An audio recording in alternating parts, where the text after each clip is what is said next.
Number 1 debate show में आपका बहुत बहुत स्वागत। आपके साथ मैं हूं संतोष कंबार। बिहार के मनेर से आरजेडी विधायक भाई वीरेंद्र एक बार फिर विवादों में।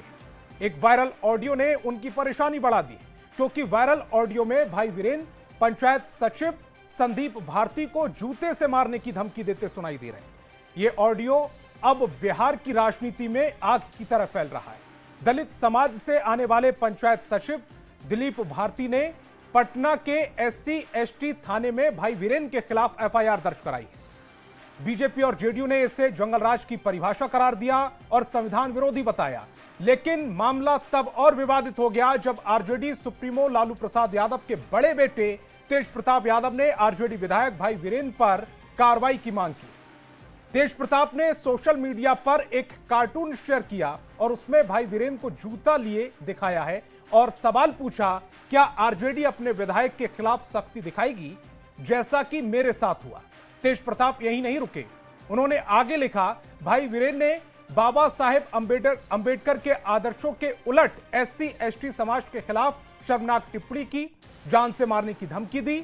ऐसे में सवाल यह कि क्या यह सिर्फ एक व्यक्तिगत विवाद है या इसके पीछे गहरी राजनीतिक जो जातिगत राजनीति है वो छिपी हुई है। क्या आरजेडी इस मामले में भाई वीरेंद्र पर कार्रवाई करने जा रही है और अपनी छवि बचा पाएगी? क्या बीजेपी और जेडीयू इस मुद्दे को दलित वोट बैंक तक ले जा पाएंगे? तेज प्रताप का यह बगावती रुख आरजेडी को कितना नुकसान पहुंचाएगा? और सबसे बड़ा सवाल, क्या यह मुद्दा बिहार के चुनावी माहौल को नया रंग देगा? सबसे पहले एक रिपोर्ट दिखाते हैं। मनेर का कौन है नहीं जानते हो तुम? नहीं जानकारी रहता तो ऐसे थोड़ा बतियाते हैं। हाँ, इंग्लैंड का है का तू? टेढ़िया तू है रे। आए मनेर का विधायक को नहीं जानता तुम? हाँ विधायक जी बोलिए। अरे विधायक जी बोलिए, फिर जूता से मारेंगे घींच के, समझा? तू टेप करो चाहे जू करो। तुम कह रहा कि विधायक जी बोले प्रोटोकॉल का ख्याल नहीं रखेगा रे। ये वही कॉल रिकॉर्डिंग है जो भाई वीरेंद्र के लिए मुसीबत का सबब बन गई है।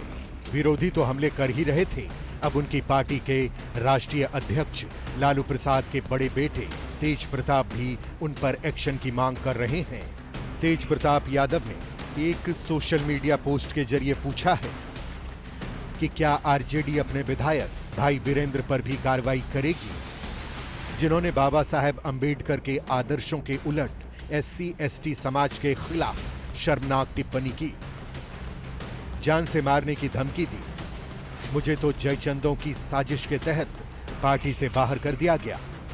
अब देखना है कि बवाल करने वालों पर भी पार्टी उतनी ही सख्ती दिखाएगी या नहीं। संविधान का सम्मान भाषणों में नहीं, आचरण में दिखना चाहिए। तेज प्रताप यादव के इस पोस्ट से दो बातें साफ पता चलती हैं। पहला तो ये कि पार्टी से निकाले जाने की टीस अब तक उनके मन से नहीं गई है। दूसरा ये कि वो भी विरोधियों की तरह आरजेडी विधायक पर अंबेडकर के मूल्यों के अपमान का आरोप लगा रहे हैं। तेज प्रताप ने अपने पोस्ट में आरजेडी के फैसले पर सवालिया निशान लगा दिया है। अब हमला करने का ऐसा मौका एनडीए कहां छोड़ने वाला था। बाबा साहेब भीमराव। तो चलिए मेहमानों से सीधा आपका परिचय कराते हैं। सत्ता पक्ष से हमारे साथ जेडीयू प्रवक्ता अभिषेक झा थोड़ी देर में जुड़ेंगे, बीजेपी प्रवक्ता नीरज कुमार जी और एलजेपी रामविलास के प्रवक्ता प्रोफेसर विनीत सिंह जी हमें ज्वाइन कर रहे हैं। तो वहीं विपक्ष से आरजेडी प्रवक्ता सतीश दास, कांग्रेस प्रवक्ता शिशिर कौंडिल और वीआईपी प्रवक्ता नीलाभ कुमार जी जुड़ रहे हैं। सभी मेहमानों का बहुत बहुत स्वागत। मेरा पहला सवाल सतीश जी आपसे, आपकी पार्टी के विधायक हैं भाई वीरेंद्र, जिनका ऑडियो क्लिप वायरल हो रहा है जिसमें वो पंचायत सचिव को धमकाते सुने जा रहे हैं। अब इस मामले में भाई वीरेंद्र पर SC/ST थाने में FIR दर्ज हो चुकी है। आपकी पहली प्रतिक्रिया? चीज सभी दर्शकों को पहले तो जय भीम करते हैं।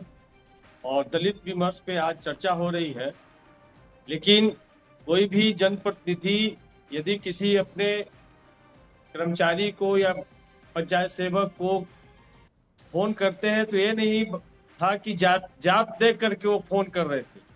उन्होंने कोई जाति सूचक शब्द नहीं, कुछ गलत शब्दों का इस्तेमाल किया।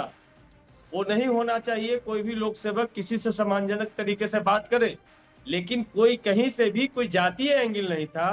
तो मुझे एक साफ साफ लगता है कि इसके पीछे कोई राजनीतिक साजिश है और राजनीतिक साजिश के तहत सतीश जी, SC क्या ST कोई एक्ट- जनप्रतिनिधि किसी भी कर्मचारी को ये कह सकता है, अरे तेरे को जूते से मारेंगे? वही मैंने कहा कि वो लोक सेवक कोई भी हो, जनप्रतिनिधि हो, सम्मानजनक भाषा का इस्तेमाल करे, लेकिन कहीं से वो जाति को समझ करके ऐसा बोला गया हो, ये कहीं से प्रतीत नहीं होता पूरे ऑडियो सुनने के बाद। और जो सचिव ने जो आवेदन दिया है उसमें भी इस बात की नहीं की है कि हमें जाति सूचक शब्दों से अपमानित किया गया। तो ये पहले तो मामला SC ST का नहीं है, लेकिन अपमान का मामला है। उसमें यदि FIR अपमान के मामले में होता है तो कोई वो सबका अधिकार है, कानून उनको अधिकार देता है, लेकिन बगैर इजाजत के ऑडियो टेप करना ये भी एक गैर संवैधानिक काम है, और उसको वायरल करना। तो क्या ये हमें लगता है कि इसके पीछे कोई सत्ता पक्ष के लोग पॉलिटिकल साजिश रच रहे हैं? सतीश जी, क्योंकि जब मुझे उस सिर्फ एक ऑडियो बात को आप ध्यान से समझाइएगा। सुनिएगा। सतीश जी, मुझे सिर्फ एक बात समझाइएगा, थोड़ा स्टूडियो की अरे आवाज एक- बढ़ाई एक जाए बात पहले। पे सतीश जी, कंप्लीट मुझे कर सिर्फ लेंगे। एक बात समझाइएगा, उस ऑडियो को अगर जब कोई सुनिएगा विधायक संतोष जी, या कोई तो पीछे अमूमन से- कोई आम पीछे नागरिक से भी आवाज आ रही है, है। अगर वो ये कैसे कह रहा बोलूं? है कि तुम्हारा ट्रांसफर नहीं होगा, कुछ और ही होगा, तो आदमी जो डरा हुआ है और वो आवेदन देने जाएगा, शिकायत करने जाएगा थाने में, क्या प्रूफ देगा कि मुझे धमकाया गया है? प्रूफ के तौर पर क्या देगा? ये तो भाई प्रूफ के तौर पर ये तो नहीं ना कहेगा कि भाई हमको चमार होने के वजह से धमकाया गया, पासवान होने के वजह से धमकाया गया, मांझी होने के वजह से धमकाया गया। ये कहेगा क्या कि ऑडियो में है क्या?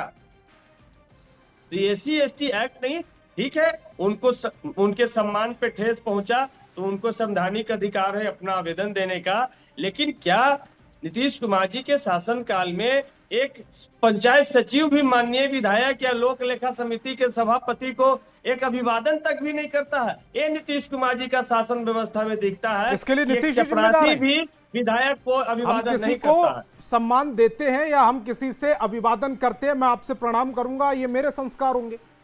इसमें सरकार के ये संस्कार संस्कार थोड़ी नहीं। नजर आते हैं। मैं बिहार सरकार के सरकार का संस्कारों से थोड़ी 2000 चलता हूं, मैं अपने संस्कारों से चलूंगा। बिहार सरकार का 2021 का लेटर देखिए, प्रोटोकॉल कमेटी ने निकाला है कि कोई भी प्रतिनिधि जनप्रतिनिधियों का सम्मान करेंगे। लेकिन ये तो सम्मान कल्चर के खत्म तौर हो पर क्या चाहिए था?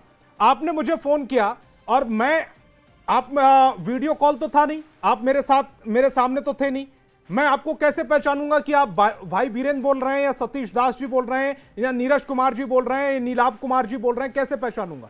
तो मैं पूछूंगा, कंफर्म करूंगा कि कौन सतीश जी। उन्होंने ये तो बोला नहीं कि मैं मुनेर विधायक भाई बीरेंद्र बोल रहा हूं, ऐसा कहीं बोला था? नहीं संतोष जी, आप 3 साल से किसी पंचायत में हैं, विधानसभा क्षेत्र में हैं, तो भाई वीरेंद्र तो एक फेमस नाम है। हमारे पंचायत के, हमारे विधानसभा के एक लोग हमको जानते हैं। जैसे हम बोलते हैं सतीश बोल रहे हैं, हाँ वो अभिवादन करते हैं, बात करते हैं। आपकी विधानसभा में सिर्फ एक ही सतीश जी हैं? नहीं, वो आवाज भी जानते हैं और वो भी जानते हैं कि भाई हम सतीश कुमार बोल रहे हैं, ठीक है। या नंबर सेव करके बहुत सारे लोग रखते हैं कि सतीश भाई जी, हमेशा अमूमन बात होता होती यह है कि आम और नागरिक के दर्जनों, पास किसी विधायक सांसद का फोन आ जाए तो वो नहीं पहचान पाएगा। दर्जनों पैड विधायक का जाता है NOC के लिए, तमाम चीजों के लिए। तो भाई वीरेंद्र को पंचायत सचिव नहीं जानता, ऐसा नहीं है। लेकिन इसमें कुछ कंस्पिरेसी दिख रही है कि इसमें एक राजनीतिक साजिश की बू भी आ रही है। ठीक है नीरज जी, लालू जी की राजनीति दलित पिछड़ों पर केंद्रित रही है, उनके उत्थान का मसीहा माना जाता है उन्हें। आपको क्यों लग रहा है कि उन्हीं की पार्टी का एक विधायक अपमान करेगा? बिल्कुल नहीं, लालू जी की राजनीति कभी भी दलित उत्थान के लिए नहीं रही। आप कहेंगे तो मैं पूरा का पूरा जंगल राज के समय का आंकड़ा दे दूंगा किस तरह से ये लोग दलित का भी आरक्षण का हक मारी कर यादवों को देने का काम करते थे। ये सिर्फ MY समीकरण पर केंद्रित थे। दलितों के उत्थान के इन्होंने कभी कोई काम नहीं किया। आपको शायद ध्यान में नहीं होगा, लोरिक सेना इन्होंने बनवाया था, लालू जी को का उसका संरक्षण प्राप्त था। लोरिक सेना बिहार की तलदा जी शुरू हुई थी, उसका काम था कि भूमियार, राजपूत और दलितों की हत्या करो। इसी पर्पज से वो सेना बनाया गया था और उस सेना ने करीब 700 से अधिक दलितों की हत्या की। लालू जी के दलितों का प्रेम यही है। जब बाबा साहब अम्बेडकर का जब ठीक है, वो अलग बात है। हम इस पर हम मौजूदा मुद्दे पर बात करते हैं। आपको क्यों लग रहा है कि ये दलित का अपमान करने की कोशिश की गई? एक विधायक को किसी आम व्यक्ति ने अगर अभिवादन नहीं किया, हो सकता है उनका ईगो हर्ट हो गया हो। नहीं, ईगो हर्ट क्यों होगा भाई? आप अगर कहते हैं कि भाई वीरेंद्र मनेर का विधायक बोल रहा हूं, तब अभिवादन वो नहीं करता, तब वो दोषी था। लेकिन उन्होंने कहा भाई वीरेंद्र बोल रहा हूं, और गुंडों की तरह उन्होंने कहा, मैं स्पष्ट रूप से कह रहा हूं, गुंडे की तरह उन्होंने धमकी भरे शब्दों में कहा। तो कैसे कोई पहचानेगा, कैसे कोई उम्मीद कर सकता है कि आज के भी इस बिहार में एक विधायक गुंडों की भाषा बोलेगा? ये तो कोई उम्मीद नहीं कर सकता। और भाई वीरेंद्र शुरू से इनका गुंडागर्दी का साहब इतिहास रहा है। ये लोग लालू जी के गुंडे रहे हैं, और निश्चित रूप से जो इनकी बात है, इससे जंगल राज की फिर भनक आती है, और बिहार की जनता के लिए एक चेतावनी है कि कैसा इनका शासन जंगल राज में रहा होगा, यह भी समझने के लिए काफी है। और अगर गलती से कहीं शासन में आते हैं तो क्या शासन ये देंगे, इनके क्या प्रशासन ये देंगे, ये इस बात की आहट समझ में आती है कि किस तरह का शासन चलाने वाले हैं। कि भाई वीरेंद्र जैसे ऑडियो वायरल है, जंगल राज की मानसिकता को उजागर करता है सर। एक जनप्रतिनिधि को इस तरह सरकारी कर्मचारी को धमकाना, अभद्र भाषा कहना कि जूते मारेंगे, ट्रांसफर ही नहीं कराएंगे, कुछ और तुमको कर देंगे, लगता है कि कानून और मर्यादा को ताक पर रखा है। ये इस तरह की भाषा का प्रयोग करना, यही आरजेडी की डीएनए में है, यही आरजेडी की पहचान है। ठीक है। मैं बिहार की जनता को भी आपके चैनल के माध्यम से कहता हूं कि इनके संस्कारों को, कल्चर को पहचानिए, और बिल्कुल इनको वोट नहीं देना है। यदि गलती से एक वोट भी पड़ता है तो समझिए कि बिहार के लिए वो गाली होगा। ठीक है शिशिर जी, ये पूरा मामला राजनीति से प्रेरित नजर आ रहा है क्या? पंचायत सचिव जो अपनी सुरक्षा को लेकर पहुंचे हैं एससी एसटी थाने में, वो पूरा मामला राजनीति से प्रेरित नजर आ रहा है, या एक व्यक्ति जो विधायक की ओर से कुछ शब्दों का इस्तेमाल किया गया और उनमें वो शायद डर गया इसीलिए थाने पहुंचे? बेसिकली देखिए संतोष जी, समझना होगा, मैंने पहले भी कहा है आपके डिबेट में और भी कई जगहों पे कहा, और मैं फिर कह रहा हूं कि नीतीश कुमार जी इतने बड़े पॉलिटिकल ऑफेंडर हैं जिस ऑफेंस की सजा जो है सीआरपीसी और आईपीसी में भी निहित नहीं है, और भारतीय जनता पार्टी उसके बराबर की भागीदार है। दरअसल जिस प्रकार से ब्यूरोक्रेसी और कटिंग ब्यूरोक्रेसी यहाँ पे एक कॉलोनियल मानसिकता के तहत जो है काम कर रही है, और जिस तरह से उनका व्यवहार जनप्रतिनिधियों के प्रति है, तो मैं तो कहूंगा कि विधायिका को नीतीश कुमार जी ने कार्यपालिका के डंडे से गमबूट तले रौंदने का काम किया है। अब जो स्थिति, जिस विषय पे आप चर्चा कर रहे हैं, मैं आपको बताऊं, देखिए आप अगर ऑडियो क्लिप को सुनेंगे, मैंने भी सुना है, किस प्रकार की एरोगेंसी है उस पंचायत सचिव की भाषा में, वो जरा समझ लीजिए। 3.5 वर्षों से वो एक जगह पे पोस्टेड है और उसे ये पता नहीं है कि इस इलाके का विधायक कौन है। अब पता नहीं है या फिर पता नहीं होने का नाटक कर रहा है, मुझे तो ये लग रहा है कि नाटक ही कर रहा था वो। शिशिर जी, दूसरी तरफ जो स्थिति पूरे बिहार की, हाँ शिशिर जी, मैं और आप तकरीबन 40-50 डिबेट साथ कर चुके होंगे। बिल्कुल बिल्कुल। और अगर मैं अचानक से आपको, आपके पास मेरा नंबर सेव ना हो और मैं अचानक से आपको फोन करूं कि मैं संतोष बोल रहा हूं, आपका रिएक्शन क्या होगा? कौन संतोष? यही होगा जाहिर तौर पर। नहीं संतोष जी, आप उस क्लिप को सुनिए। उसने कहा, उस व्यक्ति ने, जो पंचायत सचिव है, कि हाँ विधायक जी बोलिए। तो अच्छा, आप चाह रहे हैं कि हम आपको प्रणाम करें? अच्छा प्रणाम विधायक जी बोलिए। ये शब्द हैं उसके।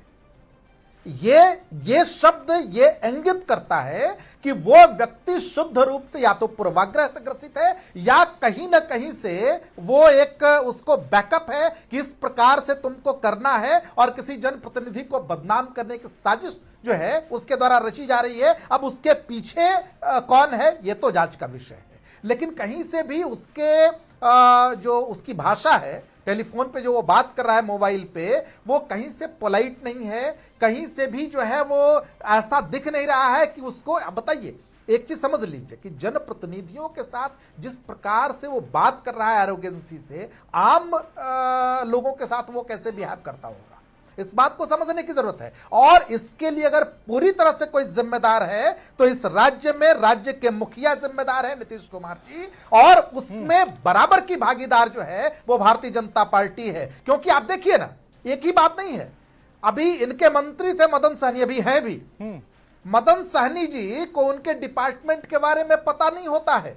वो अपने क्षेत्र में रहते हैं और क्षेत्र में ही अपना बसेरा बना लेते हैं कि हमको तो विभाग के लिए कुछ पूछा ही नहीं जा रहा है, और चला कौन रहा है विभाग। तो विभाग चला रहा है विभाग का सेक्रेटरी, मंत्री को उससे कोई मतलब नहीं है। और अगर अलग अलग जिलों में आप देखेंगे जिस प्रकार से एक प्रोटोकॉल होता था पूर्व में विधायिका का और कार्यपालिका के साथ समन्वय के साथ जो स्थितियां होती थी, इस नीतीश कुमार जी के शासनकाल में जिस प्रकार से पदाधिकारी एक गुंडों की तरह व्यवहार कर रहे हैं लोगों के साथ और जनप्रतिनिधियों के साथ, ये बेहद जो है अफसोसजनक है और इसकी सजा नीतीश कुमार जी को बिहार की जनता देगी। और ये भी जो आप सवाल कर रहे हैं इसका साफ तौर से एक वानगी है इसकी कि जिस तरह से बताइए कटिंग ब्यूरोक्रेसी और ब्यूरोक्रेसी ऐसा व्यवहार कर रहा है एक जनप्रतिनिधि के साथ। और साहब जब उसको लग गया, उन्होंने, आपको क्या लगता है किस प्रकार के व्यवहार से उन्होंने ऊपर के अधिकारियों से बात नहीं किया होगा? क्या भाई वीरेंद्र ने जरूर बात की होगी और उसके बाद उसको किसी ने यह सलाह दी कि अब तुम्हारे पास यही जो है विकल्प है, जल्दी से SC/ST एक्ट में मुकदमा करो। किस प्रकार की स्थितियां उत्पन्न हो रही हैं? ये जो सरकारी काम में बाधा 153 और वगैरह वगैरह जो नीतीश कुमार के शासनकाल में जनप्रतिनिधियों को रौंदने के लिए बनाया गया है, ये बेहद जो है अफसोसजनक है और इसके लिए नीतीश कुमार जी जिम्मेदार है और बराबर के भागीदार है भारतीय जनता पार्टी। अभिषेक जी, जब कोई विधायक किसी सचिव को, किसी कर्मचारी को यह कह देगा कि अब मामला वैसा नहीं है, ट्रांसफर वाला नहीं है, अब मामला ये दूसरा है, तो क्या वो डरकर अगर थाने पहुंच जा रहा है तो क्या ये गुनाह है? ये राजनीति से प्रेरित दिख रहा है? हमें पूरा समझने की जरूरत है संतोष जी। आप सबने उस क्लिप को सुना होगा, बहुत तेजी से वो क्लिप वायरल होता है और उसमें आप सुन सकते हैं, समझ सकते हैं कि पहले विधायक जी अपना नाम बोलते हैं, कई बार वो पूछता है नहीं पहचाने। ये बात बताने में भी कि मैं विधायक हूं इस क्षेत्र का, उन्होंने समय लिया है, धौंस दिखाई है। असल में क्या है, मैं आपको उनकी मनःस्थिति बताता हूं, विधायक महोदय की मनःस्थिति। उनके लिए संवैधानिक पद विधायक से बड़ा उनका ब्रांड नेम है। उनके हिसाब से भाई वीरेंद्र, तुम भाई वीरेंद्र को नहीं पहचानता है, तुम ताम की भाषा, रे तरे की भाषा।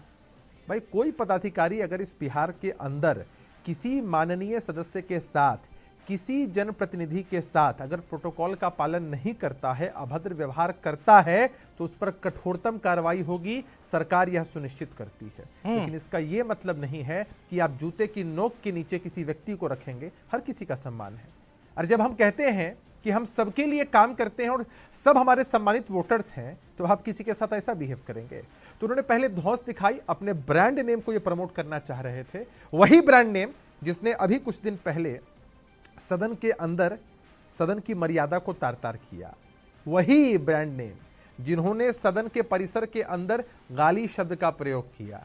एक बार पत्रकार महोदय भी कह रहे थे, क्या बोल दिए थे आपको याद होगा, और उसके बाद कैसे रिक्वेस्ट कर रहे थे कि इसको चलाइएगा मत। तो ये लोग तो यदा कदा ये काम करते रहते हैं, इनसे आप क्या उम्मीद कर सकते हैं? उसके बाद क्या होता है? अब जब बात यहां नहीं रुकती है तो ये धमकी देते हैं।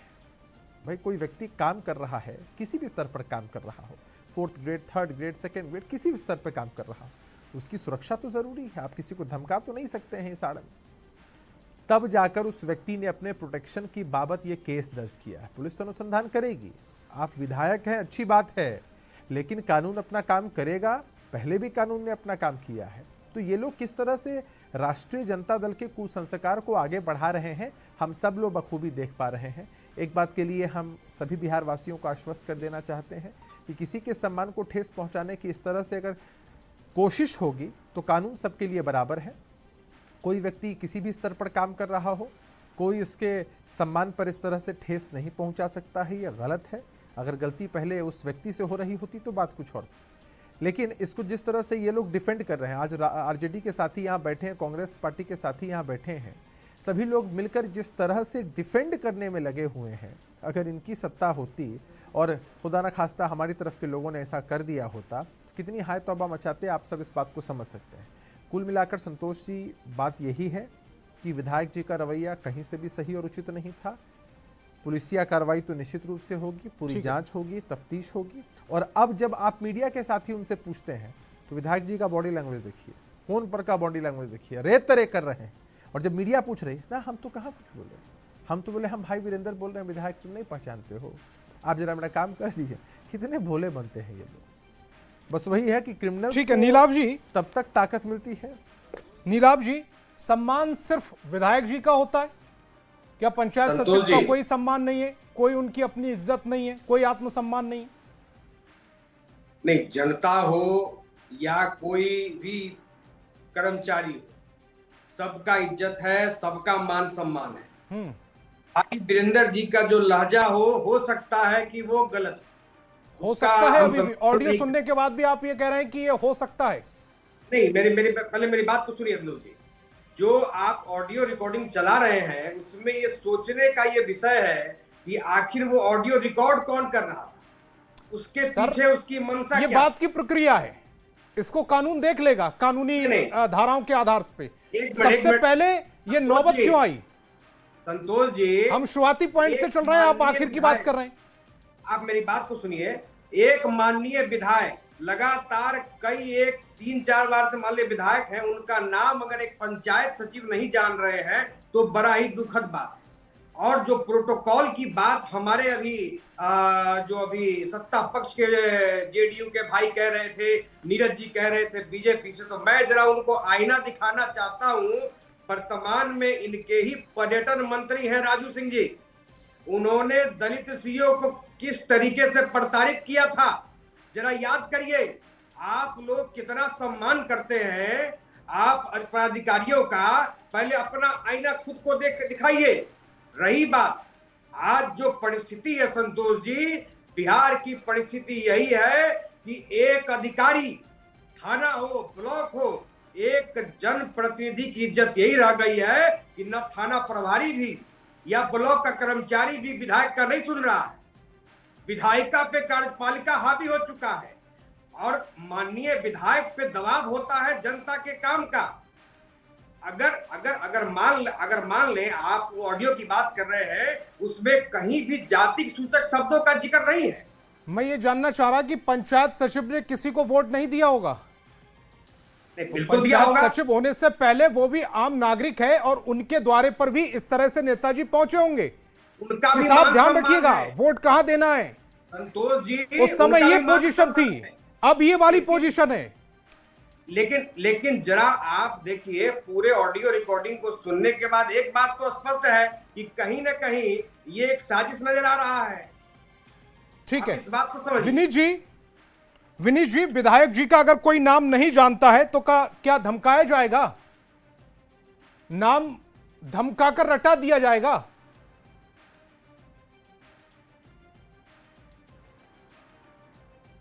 एक फिल्म का एक डायलॉग है कि हमें आती नहीं और उनकी जाती नहीं, और मैं ये दलित विरोधी मानसिकता की बात कर रहे हैं।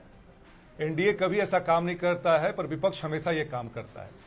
एक बार बताइए संतोष भाई कि लोकतंत्र में जनता जो होती है जनार्दन कहा जाता है, जनप्रतिनिधि सेवक होता है। हमारे माननीय प्रधानमंत्री कहते हैं कि मैं प्रधान सेवक हूं। तो भाई वीरेंद्र अगर फोन करेंगे तो जनता को क्या ऐसे ट्रीट करेंगे डोरमैट की तरह कि अगर आप फोन करेंगे तो पहले आप भी नमस्कार करेंगे, अभिवादन करेंगे? ये किस तरह की मानसिकता है? मैं थोड़ा सा आपको पृष्ठभूमि में ले जाना चाहता हूं कि राजद के साथ स्पेशली जो है, क्योंकि बिहार की सबसे बड़ी पार्टी है विपक्ष में, क्यों ऐसा करता है। याद कीजिए 70-80 के दशक में कर्पूरी ठाकुर, क्योंकि भारत रत्न दिया है एनडीए ने, उनको लालू प्रसाद यादव कपटी ठाकुर कहते थे। 5 नरसंहार बड़े बड़े हुए। अगर मैं स्टार्ट करूं, लक्ष्मणपुर बात थे, बथानी टोला, जिसमें कि 300 से 400 दलित किसके समय मारे गए संतोष भाई? यही राजद के समय में। आप याद कीजिए चंपा विश्वास, एक दलित आईएएस की पत्नी थी, 2 साल उसके साथ व्यभिचार होता है, पर यह सरकार, किसकी सरकार? राजद की सरकार कुछ नहीं बोलती है। एमओआई समीकरण में आपको दलित दिखता है क्या? राजद के 5 राज्यसभा के मेंबर हैं, एक भी दलित समाज से नहीं आता है। कारण क्या है? और हाल फिलहाल में अंबेडकर का फोटो पैर के पास, जिन्होंने आज तक कभी भी दलितों का शुभ नहीं सोचा, दलितों का हित नहीं सोचा। और आखिरी में बता दूं, सुनिए बात सुनिए, बीच में मत बोला कीजिए। विधायक जी, आप लोग की फितरत यही है कि आप लोग के साथ क्या है, जो सामंती मानसिकता है ना, आप दूसरे पर दोषारोपण करते हैं, पर अल्टीमेटली होता आप लोग के साथ है। क्या है कि अब तो मुझे तो आश्चर्य ये हो रहा है संतोष भाई कि अब तक इनकी गिरफ्तारी क्यों नहीं हुई है। क्योंकि SC ST कानून के अंतर्गत आप कोई भी हो, माननीय हो, आदरणीय हो, आपकी गिरफ्तारी तो पहले हो जाना चाहिए था। और क्या भाई वीरेंद्र, क्या यूपीएससी का क्वेश्चन है क्या कि ये फोन करके बोलेंगे या अमिताभ बच्चन है कि सबको इनको पहचानेगा? आप हैं कौन? एक साधारण से जनप्रतिनिधि है जो जनता का वोट देके आपको चुना गया है, तो जनता को अभिवादन करना पहला आपका नैतिक दायित्व है। और आखिरी में 2 लाइन बात कह दे कि ऐसे गरीब और दलितों को सताइएगा ना, तो रहीमन कहते हैं कि रहीमन आह गरीब की कभी न खाली जाए, अब मरी खाल की सांस से लौ भस्म हो जाए। तो राजद जो है अपने अंतिम जो गति है उसको प्राप्त करने वाला है 2025 के चुनाव में। देखिएगा, हम तो 225 के पार जाएंगे, ये 20 के नीचे रहेंगे। ठीक है सतीश जी, कार्रवाई करेंगे भाई वीरेंद्र पर, क्योंकि तेज प्रताप यादव अब से कुछ दिन पहले तक आपके ही पार्टी के नेता थे, विधायक थे आपकी पार्टी से, विधायक तो अभी भी हैं वो, लेकिन वो ये कह रहे हैं कि कार्रवाई होगी। संतोष जी, हम अपनी बात रखने से पहले हम इन सभी पैनलिस्टों में एक माननीय विधायक हैं, हमारे साथ भी रोज बरोज क्या व्यवहार होता है, हम भी एक ऑडियो सुनाना चाहते हैं, उसके बाद में हम अपनी बात रखेंगे। हेलो। हेलो। हाँ बोलिए।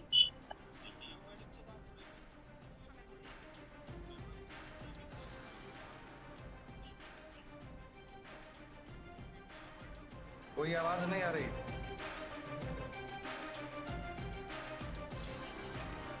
एक बार फिर से सतीश जी कोई ऑडियो सुनवा रहे हैं, जरा उनकी ऑडियो की आवाज अब की जाए। आप लोग डीओ बन गए, आप प्रोटोकॉल भी नहीं जानते हैं कि आप माननीय कोई बोल रहा है तो उसको प्रणाम भी करना होता है। शेड्यूल कास्ट का विधायक है तो उसका कोई सम्मान नहीं है। नहीं नहीं, ये तो गलत बात है, ऐसे थोड़ी बात किया जाता है, ऐसे थोड़ी बात किया जाता है। नहीं, आपने प्रणाम किया, हम 2 बार बोले कि मैं विधायक बोल रहा हूँ। अच्छा मैं बोल रही हूँ, प्रणाम सर जी, बोला जाए। आपके यहाँ पार्टी के नाम पर क्या प्रोडक्ट नहीं देते हैं तो उनका पेपर सतीश जी, दिया जाता है। अब देखिए, सतीश जी मुझे समझ ही नहीं आ रहा, सतीश जी मुझे ये समझ नहीं आ रहा, सारे जनप्रतिनिधि प्रणाम कराने, अभिवादन कराने में क्यों जुटे हुए हैं काम छोड़कर? संतोष जी, जो पदाधिकारी हमारे साथ रोज बरोज मिल रहे हैं, जिनके साथ बैठक में हम जा रहे हैं, मैं बोल रहा हूं कि सतीश कुमार बोल रहा हूं, मखदूमपुर विधायक बोल रहा हूं, मखदूमपुर एमएलए बोल रहा हूं, उसके तब लगा कि अब हम ही को इनका अच्छा, मुझे एक छोटा सा जवाब दीजिएगा। तो ये सतीश जी मुझे सिर्फ एक छोटा सा जवाब दीजिएगा, अगर कोई आदमी आपसे प्रणाम नहीं करता है, आप उसका काम नहीं करते क्या? क्या कोई व्यक्ति आपसे प्रणाम नहीं करता है, आप उसका काम नहीं करते? भाई प्रणाम करना, एक जो संवैधानिक पद पे बैठा व्यक्ति है, मैं मानता हूं सर, होना चाहिए, लेकिन अगर मान लीजिए मेरा संस्कार खराब है, मैंने आपसे प्रणाम नहीं किया, तो ऐसा थोड़ी कि आप मुझे दुत्कार कर भगा देंगे।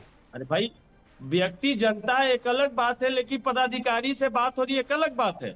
कोई पदाधिकारी को, डीओ को हम फोन कर रहे हैं, डीओ शिक्षा विभाग का सबसे बड़ा हेड होते हैं, और वो 2 बार बताने के बाद भी जी बोला जाए, जी बोला जाए, तो हम ही चरण उनका छू लिए तो क्या दिक्कत है?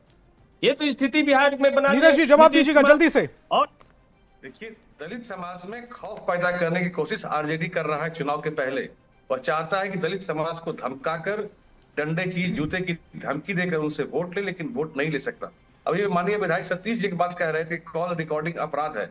आपने भी सतीश जी कॉल रिकॉर्डिंग सुनाया तो आपने भी अपराध किया, लेकिन इसका कानून जान लीजिए क्या है। अभी भी सुप्रीम कोर्ट ने हाल फिलहाल में कहा है कि जिस कॉल रिकॉर्डिंग में आप स्वयं शामिल हैं, उसको अगर आप करते हैं कॉल रिकॉर्डिंग, तो कोर्ट उसको सबूत के तौर पर भी मानती है। अब किसी थर्ड पार्टी का कॉल रिकॉर्ड आप करते हैं तो वह निजता का उल्लंघन होता है। अभी वकील साहब यहाँ बैठे हुए हैं, अभी ये जो हत्या के मामले बहुत बड़े थे, पति पत्नी प्रेमिका प्रेमिकों के, उसमें कोर्ट ने स्पष्ट आदेश दिया सुप्रीम कोर्ट ने हाल फिलहाल में कि कॉल रिकॉर्डिंग को हम सबूत मानेंगे। इसलिए आप ऐसा नहीं कर सकते। कॉल रिकॉर्डिंग में दोनों आदमी बात कर रहे हैं, पंचायत सचिव और विधायक जी, वह कॉल रिकॉर्डिंग करना किसी तरह से निजता का उल्लंघन नहीं है। अगर है तो विधायक जी आपने भी किया है, अभी आपने भी एक डीओ का कॉल रिकॉर्डिंग करके, तो आप करें तो बहुत अच्छा, दूसरा खराब हो गया। इस मामले में जितना जल्दी एफआईआर हुआ है, शायद बिहार के सभी एससी एसटी एक्ट के मामले में आप उनके सवाल को बोल कर गए। वो ये कह रहे हैं कि आप जब कह रहे हैं भाई वीरेंद्र के मामले में, नहीं सतीश जी, भाई वीरेंद्र के मामले में जब आप ये कह रहे हैं कि निजता का हनन हुआ है, उन पर कार्रवाई होनी चाहिए, तो एक ऑडियो रिकॉर्ड तो आपने भी सुनवा दिया। आपने भी निजता का हनन किया है, क्या आप पे मुकदमा होना चाहिए? आप बताइए। हमने तो कहा कि आप पिए बिहार तो की गंगा जल, पिए तो ठीक है। शराब, वाह रे वाह विधायक ठीक जी। है, शिशिर जी बड़ा कुछ अच्छा। कहना चाह रहे थे। शिशिर जी, ये स्थिति पूरे बिहार के लोगों का है, बीजेपी के भी माननीय विधायक अरे आपको हैं। कुछ नहीं मालूम है विधायक जी, शांत रहिए आप, आपको नहीं ठीक है, कुछ ठीक है, मालूम है। शिशिर जी का टर्न है। Please please Neeraj ji please, कम से कम आप तो सम्मान कर लीजिएगा। बाबा साहब का जी। अपमान करने का काम करता है, जो अमीर दास आयोग को नहीं रिजेक्ट करता मैं है। सबसे जो कह रहा पहले था, मंत्रिमंडल में अमीर देखिए दास आयोग को बेसिकली रिपोर्ट को रिजेक्ट करता है, वो बीजेपी मैंने- दलित सम्मान की बात करती है। सतीश जी आ रहा हूं आपके पास। शिशिर जी अपनी बात को जल्दी से कंप्लीट कीजिएगा। जी, कोर्ट में जाकर के खत्म कराने का काम किया। बेसिकली मैं जो कह रहा था, प्रणाम करना करवाना जो है कोई मसला नहीं है संतोष जी। मसला है औपनिवेशिक मानसिकता। ये जितने अधिकारी, मैंने पहले भी कहा, मैं फिर कह रहा हूं कि जो ब्यूरोक्रेसी और कटिंग ब्यूरोक्रेसी जो काम कर रही है औपनिवेशिक मानसिकता के तहत, एक तो वो पूरी व्यवस्था ही औपनिवेशिक है और एक नया शासक वर्ग मान्यवर नीतीश कुमार जी ने पैदा कर दिया इस बिहार में। और जिस प्रकार से ये लोग बिहेव कर रहे हैं, आपको पता नहीं है कि संवैधानिक स्थिति में विधायिका का स्टेज क्या है, लेकिन फिर भी यह जानते हुए कि एक विधायक बोल रहा है, क्या रिएक्शन और किस प्रकार की बात हो रही है उधर से एक डिस्ट्रिक्ट एजुकेशन ऑफिसर के द्वारा जो भी सुनाया गया, चाहे एक पंचायत सचिव के द्वारा जो कि जिस पर आप स्टोरी करें, जिस पर आप पूरा डिबेट रखे हैं, ये इस बात को समझने की जरूरत है कि ब्यूरोक्रेसी और कटिंग ब्यूरोक्रेसी किस प्रकार से व्यवहार कर रहा है जनप्रतिनिधियों के साथ। और नीतीश कुमार जी इतने बड़े पॉलिटिकल ऑफेंस कर चुके हैं इस बिहार में कि इन लोगों को अपने हिसाब से जिस तरह से जो है वो मतलब बिहेव आईएएस अधिकारी करते हैं, आईपीएस अधिकारी करते हैं, और छोटे छोटे जो अधिकारी हैं, ब्यूरोक्रेसी और कटिंग ब्यूरोक्रेसी, मैंने दोनों की बात की है। और जिस प्रकार का बिहेव जनप्रतिनिधियों के साथ किया जा रहा है, और मैंने पूर्व में भी कहा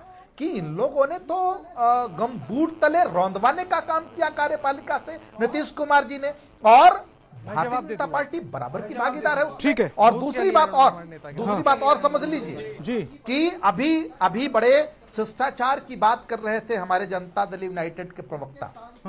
इनके सांसद हैं देवेश चंद्र ठाकुर, उनका एक ऑडियो वायरल हुआ है एक आम व्यक्ति के साथ। वो किस भाषा का प्रयोग कर रहे हैं उस व्यक्ति के साथ, जरा वह भी सुन लीजिएगा। सर, और आरजेडी अभी के कुछ दिनों लिहाज से पहले डिबेट नहीं कर रहा। एक सुन लीजिए, मैं जनप्रतिनिधि और जनता अभी के कुछ बीच सुन में जो लीजिए, संवाद अभी कुछ होता दिनों है, पहले एक यहाँ के सेक्रेटरी, सुन लीजिए, यहाँ के सेक्रेटरी हैं थोड़ा समय कम है आज, अमृत आईएएस अधिकारी हैं, वो एक विधायक के साथ उनके व्यवहार का वीडियो वायरल हुआ। वो किस प्रकार का व्यवहार कर रहे हैं? अभिषेक जी जल्दी से सवाल रेस्ट इसका नहीं कीजिएगा। है, सवाल है कि सवाल ये है पदाधिकारी गुंडाई के लिए छूट दिया है, शिशिर जी कह रहे करते हैं। और अगर आपकी बात सुन ली जनता ने, आपकी बात सुन ली जनता ने, 310 और 311 की बात करेंगे तो उस आर्टिकल पे भी जो इन लोगों की जवाबदेही है उसका निर्धारण इनको करना होगा। ठीक है अभिषेक जी जल्दी से। पॉलिटिकल ऑफेंस किया, मैं बस बहुत जल्दी कंक्लूड करूंगा। शिशिर जी कह रहे हैं कि इनके हिसाब से नीतीश कुमार जी ने पॉलिटिकल ऑफेंस किया है। पॉलिटिकल ऑफेंस के नाते अगर नीतीश जी ने इनको सलीके में रखा है, इनके बदतमीज लोगों को अगर सलीके में रखा है, कोई किसी के सम्मान को ठेस नहीं पहुंचा सकता है, इसकी व्यवस्था अगर नीतीश कुमार जी ने की है और ये मानते हैं कि ये पॉलिटिकल ऑफेंस है, तो ये मानते रहें, इस बात से हमें कोई फर्क नहीं पड़ता है। नीतीश कुमार जी के शासन में वो नहीं होगा कि लालू प्रसाद यादव जी एसपी रैंक के पदाधिकारी को कहेंगे कि सिपाही इधर आओ और खैनी बनाओ। ऐसा नहीं होगा कि डीएसपी रैंक के पदाधिकारियों से जूते का फीता बनवाया जाएगा। ऐसा भी हम कतई बर्दाश्त नहीं करेंगे कि लालू प्रसाद यादव जी टांग पर टांग रखकर बैठे रहे और इनके कार्यकर्ता दलितों का अपमान करे, बाबा साहब की तस्वीर को उनके पैर के पास ला करके रखे, तस्वीरें खिंचाई जाए और खूब प्रचार किया जाए। किस हिसाब से नीलाभ जी जल्दी से अपनी बात को रखिएगा, उसके बाद आ रहा हूं विनीत जी आपके पास। संतोष जी इनके सम्मान के लिए साहेबगंज के हम तो इस बात समय कम है सर, समय कम है। नीलाभ जी का समय जल्दी से, उसके बाद विनीत जी आ रहा हूं। अपमान नहीं था। और आप जान लीजिए, आप वहीं के भाजपा के गृह मंत्री कहते हैं अंबेडकर, इतना नाम राम जी का लिए होते तो ये हो गया रहता। आप लोग अपमान करते हैं, बीजेपी अपमान करती है बाबा साहेब भीमराव अंबेडकर के संविधान पे और उन पे चलते हुए आरजेडी ने। ठीक है विनीत जी, अपनी बात को जल्दी से रखिएगा। क्या बात करेंगे साहब? समाजवादी लोगों को जो है अम्बेडकर जी को आपने भारत रत्न दिया, पंच तीर्थ बरमाया। बाकी सबकी आवाज डाउन, विनीत जी की आवाज आपको आप रखी जाए। कि ब्यूरोक्रेसी को कट जी, ब्यूरोक्रेसी को कट करते थे लालू प्रसाद यादव जी। और ये क्या हम नहीं जानते हैं कि कोई भी विभाग हो, कार्यपालिका ब्यूरोक्रेसी ही चलाती है, जो उसका मंत्री या विधायक होता है उसमें वो सहायक होता है। ये क्या है संतोष जी, ये द्योतक है आने वाले समय का कि राजद कैसा बिहार चाहती है, कैसा वहां पे हुड़दंग मचाना चाहती है। हम सब सावधान है, बिहार की जनता सावधान है। इसलिए मैंने कहा कि 20 सीट से नीचे रहने वाली है, विपक्ष में ही सीट गर्म करते रहे तेजस्वी यादव कांग्रेस के लोग। सतीश जी जल्दी से अपनी बात को रख लीजिएगा। अधिकारी उनको इज्जत से, उससे पहले कोई थाना में सुनता भी था क्या गरीब गुरबा का? नीतीश कुमार जी के बगल में 1990 से बैठ के पहले सीएम कोई भी गुंडई की भाषा का इस्तेमाल करते हैं तो नीतीश कुमार जी को कोई फर्क नहीं पड़ता है। उनके पदाधिकारी। ठीक है, समय की कमी है, इस डिबेट को यही रोकना पड़ेगा। तमाम मेहमान मेरे साथ जुड़े, आपका बहुत बहुत शुक्रिया। और बहस बिहार की में फिलहाल इतना ही।